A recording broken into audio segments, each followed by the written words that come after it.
सदन में गृह मंत्री अमित शाह के द्वारा जो अंबेडकर साहब पे जो बयान दिया गया है और उनका कहना था कि ये अंबेडकर अंबेडकर अंबेडकर ये फैशन बन चुका है और सदन में इस तरीके का उनका अपमान करना इस समय जो है विरोध का सामना उनको करना पड़ रहा है।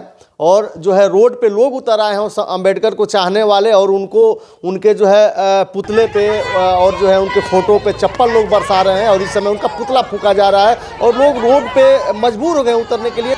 मेरे साथ देवरिया से राम सनर सिंह जुड़ चुके हैं, बहुजन के जो है ये लीडर हैं, बहुजन समाज के जो है जिला प्रभारी हैं। मैं इनसे बात करता हूं कि जो अमित शाह का बयान है आखिर इस तरीके का बयान कहां तक सही है और वो भी सदन में बयान देना उनका ये किस तरीके से और किस नज़र से ये देखते हैं। मैं इनसे बात करता हूं। सबसे पहले आपका मेरे चैनल पे स्वागत है। अमित शाह के बयान को क्या कहते हैं आप?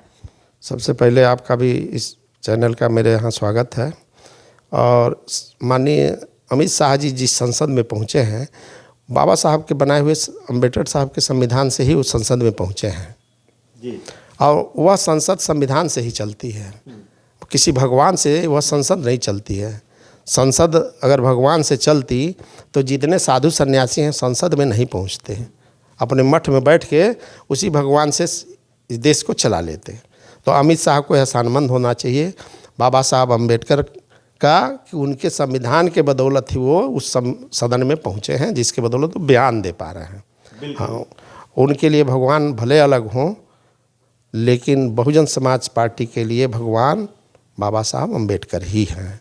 बहुजन समाज, पिछड़े समाज, अल्पसंख्यक समाज, सबकी हितैषी बहुजन समाज पार्टी रही है, जिनके भगवान बाबा साहब अम्बेडकर ही हैं। उन्हीं के माध्यम से कल्याण हुआ है सारे समाज का। बिल्कुल इस तरीके से धार्मिक जो विचारधारा वाले लोग हैं, जो धर्म को मानने वाले हैं, संसद में जो है विकास के बजाय जो है राम को और कृष्ण को और जो है तमाम धर्म की बातें कहते हैं। तो इससे आपको क्या लगता है कि जो है संसद में इस तरीके की धार्मिक जो भावनाएं हैं लोगों की, वो जो है संसद में इस तरीके के लोग पेश कर रहे हैं, तो इस तरीके की जो है मानसिकताएँ नेताओं की है, तो ये इस तरीके से पेश करनी चाहिए कि नहीं करनी चाहिए? बिल्कुल नहीं करनी चाहिए। वो लोग धार्मिक हैं ही नहीं।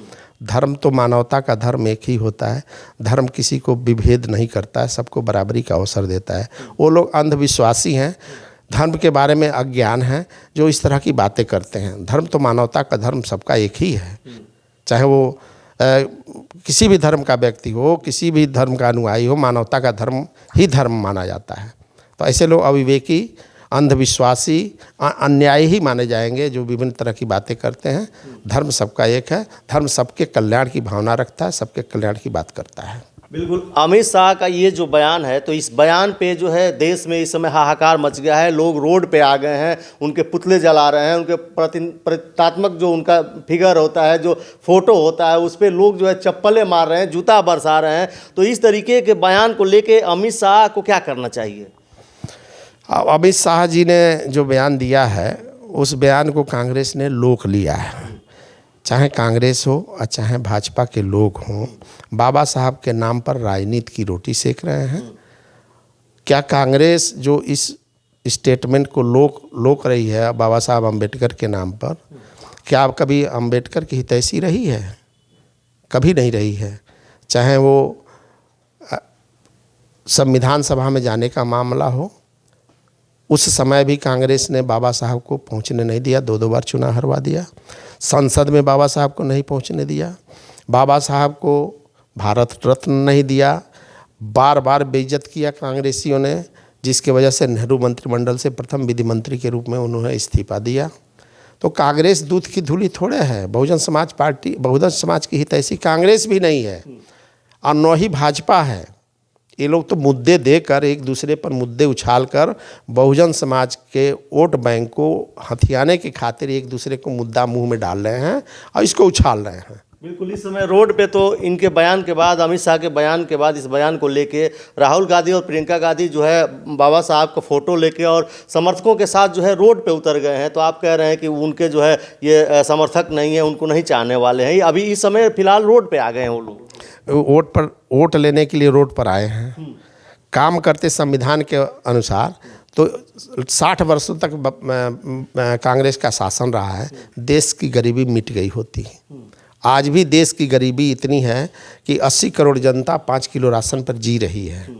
जो 10 साल भाजपा भी शासन की है तब भी ये गरीबी नहीं दूर कर पाई, 60 साल कांग्रेस ने भी गरीबी दूर नहीं कर पाई और न ही इस दिशा में कोई काम कर पाई। जी। तो ये लोग मुंह से मुद्दा उछालते हैं, वोट की लूट के लिए सारे मुद्दे हैं। दोनों पार्टियों ने वोट के लूट के लिए ये सब मुद्दे उछाले हैं।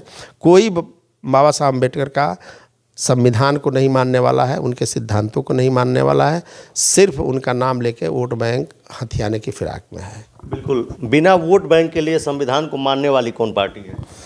देखिए, संविधान को मानने वाली पार्टी बहुजन समाज पार्टी 4 बार उत्तर प्रदेश में शासन की है।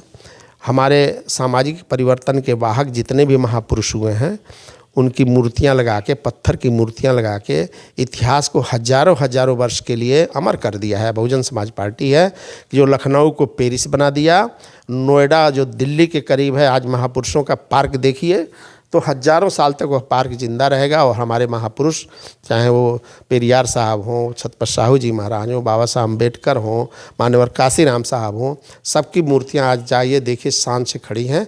और वह पत्थर हजारों वर्ष अपने इतिहास को बहुजन समाज में दिखाता रहेगा कि हम भी इस समाज के अंग रहे हैं। हमने सामाजिक परिवर्तन की धारा को बहाई है, जो मान्यवर काशीराम बाबा साहब से लेकर काशीराम साहब और बहन मायावती तक शासन के माध्यम से धरातल पर उतार दिया गया है। बिल्कुल। लास्ट में सवाल होगा, उत्तर प्रदेश की जो कानून व्यवस्था है, हमारे देश की जो कानून व्यवस्था है, उस कानून व्यवस्था के बारे में क्या कहेंगे बीजेपी सरकार में? देखिए, कानून व्यवस्था तो अत्यंत खराब चल रही है। जब युवकों में बेरोजगारी बढ़ेगी तो अपराध बढ़ेंगे।